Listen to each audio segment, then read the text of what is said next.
I never thought I'd meet someone like her at my age.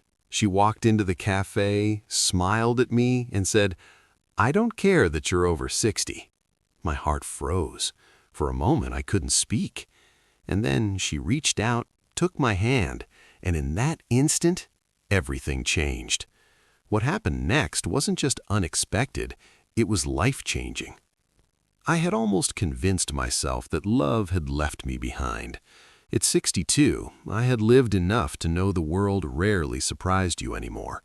My children were grown, my friends had settled into quiet lives of retirement hobbies and grandchildren, and me, I'd buried myself in work and routine, convincing myself that being alone wasn't lonely. It was safe.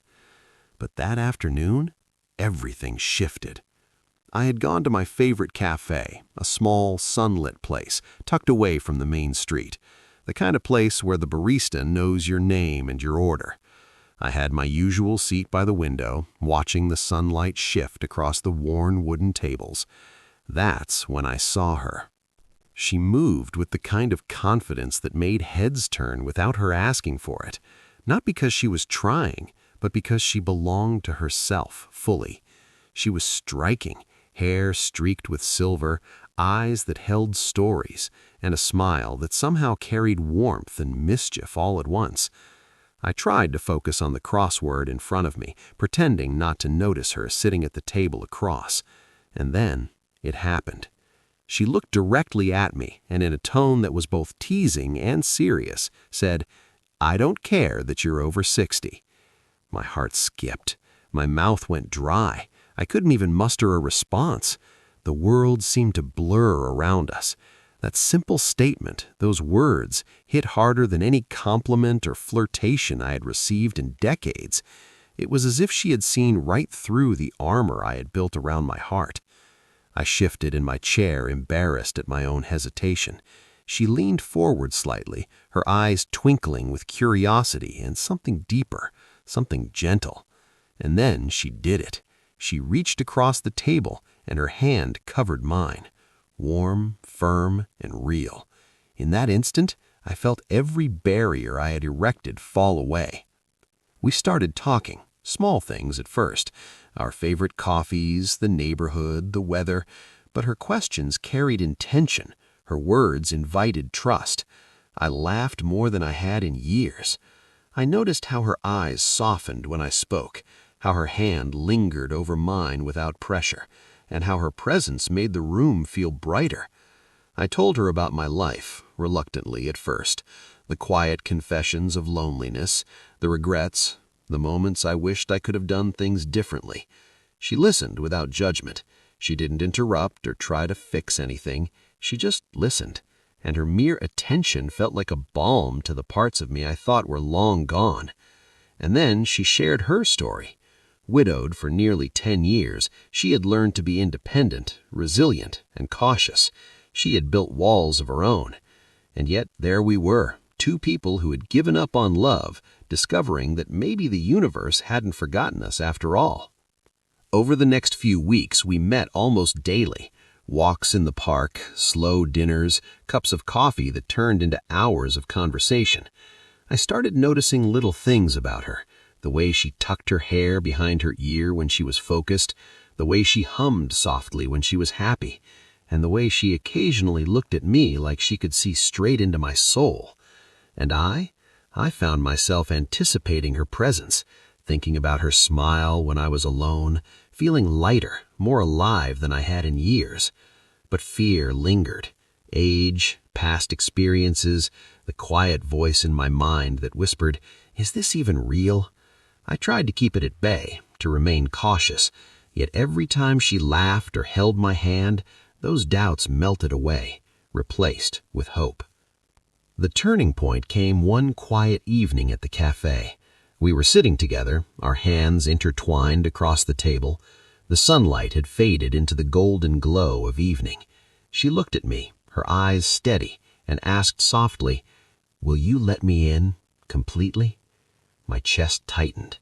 The weight of my past, the fears I had carried pressed down on me, and yet the answer was clear. Yes. She leaned in closer, and whispered again, almost playfully, "I don't care that you're over 60. Her words weren't teasing this time. They were a promise, a truth, a challenge to open my heart fully, without reservation. And in that moment, I realized that I had been holding back for too long.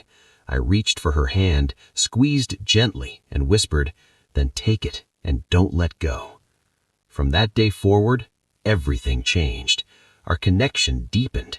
We explored hidden corners of the city together, traveled to places we had each dreamed of seeing, and shared secrets and fears in a way that made our bond unbreakable. We celebrated our differences and embraced our shared joys.